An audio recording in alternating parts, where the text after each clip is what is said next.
Hello everyone, welcome and welcome back to the channel. आज का जो वीडियो है इसमें हम बहुत ही क्विकली इस यूनिट को ख़त्म करेंगे। Unit 4 which is already a very small unit with like around 6-7 pages. उसमें से भी जो है हम सिर्फ इधर तक करेंगे 4.2 तक, यानी मैं आपको सारे इंपॉर्टेंट टॉपिक्स इंपॉर्टेंट पॉइंट्स करा दूंगी जो एग्जाम के हिसाब से इंपॉर्टेंट है। We'll cover that. तो सबसे पहले जो हम पढ़ेंगे आज वो है इन्फ्लेक्शनल एलिमेंट्स INFL, और इनकी कौन कौन सी कैटेगरीज होती हैं, कैसे एस्पेक्ट, मूड, जेंडर, नंबर, इन सब पे डिपेंड करता है। फिर हम थोड़ा बहुत टेंस देखेंगे and then we will understand what is governor and M command. तो आपको याद है हमने सी कमांड देखा था जो कि आंट नोट के बारे में था। आज हम देखेंगे M command and with these 4 pages, like less than 4 pages, we will finish this unit and then we will move on to the next one. So let's start with this, the inflectional element INFL. Okay, तो INFL जहाँ पे भी लिखा होगा इस book में आप समझ जाना कि इन्फ्लेक्शनल एलिमेंट की बात हो रही है।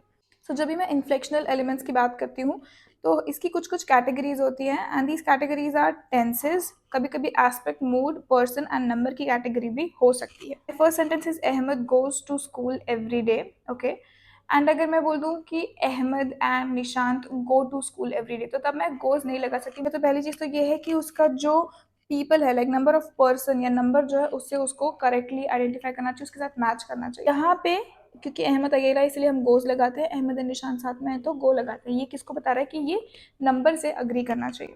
दूसरी बात हमने क्या कर दिया, यहाँ पे Ahmed must go to school every day. तो जैसे ही मैंने यहाँ मस्ट लगाया, जो दूसरा वर्ब है गो, इसको मैंने नॉर्मली यूज़ किया। इसमें मैंने कुछ भी अहमद के हिसाब से, जो मेरा नाउन है उसके हिसाब से मैंने इसमें कुछ भी चेंजेस नहीं किए हैं। ओके, क्योंकि वो मेरा सेकेंड वर्ब है। तो हम यहाँ पे देख सकते हैं कि गो मेरे वर्ब के साथ क्या लग रहा है, third person singular number inflectional element, right.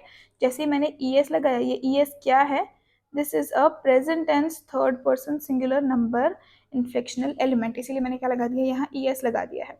The same element can occur in different distributional position. जैसे कि क्या हो सकता है, अगर मैंने इसको क्वेश्चन बना दिया तो ये क्या हो जाएगा, does Ahmed go to school, या फिर is Ahmed going to school. ये सब क्या है, उसी के फॉर्म्स हैं, राइट। लेकिन हमने सेंटेंस जैसे भी फॉर्म किया उसके बेसिस पे हम उसे चेंज करेंगे। Since INFL is not necessarily a full word, when it occurs in the English language, it needs a verb, ठीक है, either a main verb or an auxiliary verb attached to it. Okay, so in this case यहाँ पे हमने क्या लगा दिया था, वो जो ऑक्सिलरी वर्ब है या जो एक्स्ट्रा वर्ब है वो यहाँ पे क्या हो गया, must. Sometimes it could be to be और टू हैव या फिर टू डू, ऐसे वर्ब्स को लाया जाता है इसे सपोर्ट करने के लिए, and this is why they are also called as do support verbs.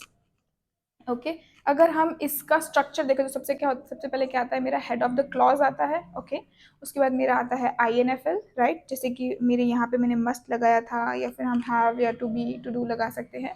तो मेरे वर्ब का हेड आता है, यानी मेन वर्ब हेड, और फिर मेरे वर्ब से जुड़ा हुआ जो फ्रेज है वो आता है। तो एक्चुअली मैंने एरोज लगाए हैं, this is not actually going down, सब कैटेगरीज नहीं है, बट क्योंकि ऐसे आप एक सेंटेंस लिखोगे तो हेड ऑफ द क्लॉज इधर आ जाएगा, जो कि यहाँ पे क्या है, अहमद। फिर मेरा क्या हो जाएगा, INFL जो कि मेरा है मस्ट, फिर वर्ब हेड क्या है मेरा, go, and then verb phrase क्या हो जाएगा, to the school every day, right. इस तरीके से जो मेरा सेंटेंस है वो बन जाएगा। अब इसे ही हम अगर आगे देखें, हम टेंसेस की बात करें, तो Ram walked 5 kilometres yesterday, Ram walks 5 kilometres every day, and Ram will walk 5 kilometre tomorrow. तो वही 5 किलोमीटर चलने की बात चल रही है, लेकिन वॉक बोलते ही से क्या हो गया कि वो कल चला था, पास्ट हो गया। वॉक्स बोलती हूँ मतलब वो चलता था, चलता है और चलता रहेगा। We don't know, it's infinite, right, it's infinite, और ये वो रोज ही करता है, यानी प्रेजेंट टेंस हो गया। एंड विल वॉक यानी ये फ्यूचर की बात हो जाएगी।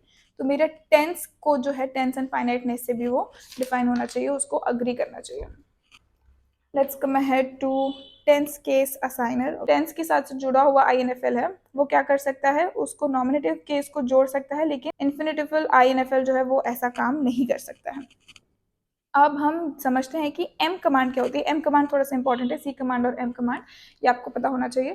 तो सी कमांड आपको याद है, हमारी जो आंट नोड थी, आंट नोड जो थी वो क्या हो जाएगी, मेरी सी कमांड हो जाएगी। जैसे कि मेरा एक सेंटेंस है जिसमें कि ये मेरी ग्रैंड मदर नोड है, ओके, फिर ये उसकी एक डॉटर नोड हुई, daughter 1 node and daughter 2 node, okay, और डॉटर 2 नोड की एक और डॉटर हुई। So let's give her P1 and P2, हमने ये नाम दिए।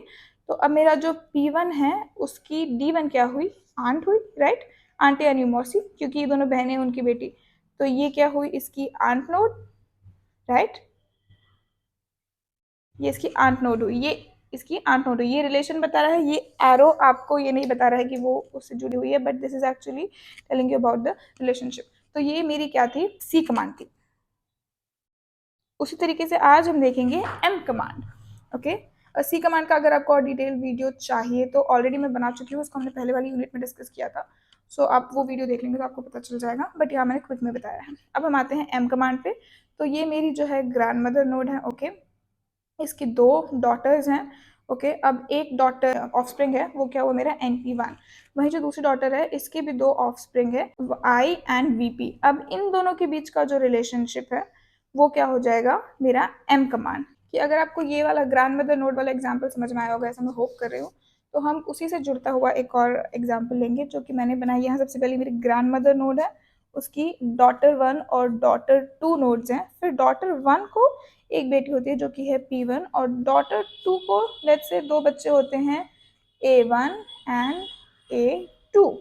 अब जो किसके रिलेशन की मैं बात कर रही हूँ, इसकी और इसकी, इन दोनों का रिलेशन एक्चुअली क्या हुआ, कजन। ये कजन हुए एक दूसरे के, लेकिन ये जो कजन वाला रिलेशन है इसे हम क्या बोलेंगे, एम कमांड। इसे हम क्या बोलेंगे, M command. So let's read what is M command. Okay, a node x m commands another node y। Okay, x जो है वो दूसरे नोड को m कमांड कब करती है, if and only if the lowest maximal projection dominating x also dominates y। मैं इस डेफिनेशन के हिसाब से समझने की कोशिश करूं तो हम क्या कर देंगे, इसको x मान लेते हैं और इसको y मान लेते हैं। अब हम इसको पढ़ते हैं। जो लोवेस्ट है वो x को डोमिनेट करता है और y को भी डोमिनेट करता है, लेकिन x और y, neither x dominates y nor vice versa, ये दोनों एक दूसरे को डोमिनेट नहीं करते हैं। तब ये क्या हो जाएगा, मेरा m कमांड हो जाएगा। तो the last topic of this unit, ये एस्पेक्ट एंड टेंस। अब आपको समझना पड़ेगा कि एस्पेक्ट, हमने यहाँ पे पीछे कुछ कुछ पॉइंट्स देखे थे कि एस्पेक्ट, टेंस, पर्सन वगैरह इन सब पे होता है। तो हम जब एस्पेक्ट के एग्जांपल्स देखेंगे, Ram reads a book every day, Ram has read this book, Ram is reading this book at the moment. तो आप सोचोगे कि अरे ये तो टेंस की बात चल रही है, रीड करता है, रीड कर चुका है, रीड कर रहा है, तो ये तो टेंस ही हो गए। लेकिन एक्चुअली एस्पेक्ट जो है वो टेंस से थोड़ा अलग है। कैसे अलग है कि वो जो है वो टेंस की बात ना करते हुए वो क्या, वो डायरेक्टली टाइम की बात नहीं कर रहा है, बट वो एक इवेंट की बात कर रहा है। मेरा इवेंट क्या है, my event is to read the book. Okay, this is my event, और वो इस इवेंट की बात कर रहा है। एंड देन वो सिर्फ इस इवेंट की बात ना करते हुए उसके स्टेटस की बात कर रहा है। Okay, status of completion. Okay, तो जब वो उसके स्टेटस ऑफ कंप्लीशन की बात कर रहा है और progression, at that time it is refer to by as in tense and verb. तो अब जैसे कि उसने बोला कि राम रीड कर रहा है बुक, मतलब अभी तक बुक जो है वो रीड कर रहा है, रोज रीड कर रहा है, खत्म हुई नहीं है। Ram has read this book, already वो पढ़ चुका है, तो स्टेटस मेरा क्या हो गया, कंप्लीट हो गया। Ram is reading that book at the moment, वो अभी इसको पढ़ रहा है। इसको हम इंग्लिश में 4 पार्ट्स में डिवाइड करते हैं। जैसे कि हमें पता ही है कि आप जब भी कोई टेंस वगैरह पढ़ते हैं, सबसे पहला क्या होता है सिंपल या फिर इंडेफिनिट टेंस, दूसरा होता है आपका परफेक्ट टेंस, और तीसरा आपका होता है कंटिन्यूअस या प्रोग्रेसिव टेंस, राइट। तो ये उसी को बताता है कि जो आपकी एक्शन है वो कंप्लीट हो रही है कि नहीं हो रही है। It is talking about that action and not with the sense, in the sense of like past, present, future. जैसे कि हमने यहाँ देखा था कि ही वॉक्ड, ही वॉक्स या फिर ही विल वॉक, उस पे ना जाते हुए किस पे जा रहा है, it is talking about the event and the status of completion. So this unit is finished here. इसमें आगे उन्होंने केस असाइनर की और बात की है, बट ये उतना इंपॉर्टेंट मुझे लगा नहीं एग्जाम के पॉइंट ऑफ व्यू से, क्योंकि मैंने अभी तक देखे भी नहीं ऐसे कुछ क्वेश्चंस, एंड ये कंक्लूजन यहाँ पे हो गया। तो अगर आपको पढ़ना ही है, if you have time, then it's about a page which you can read on your own. And I hope you guys are enjoying these videos so far. I am not at my home in Netherlands, so I am recording it like this in the book because I don't have access to the laptop. So yeah, once again apologies for that, but I'm trying to complete the syllabus as soon as possible so that you guys can attempt as many questions as possible in this upcoming exam. So if you have any feedback, do let me know. I hope to see you guys in the next one.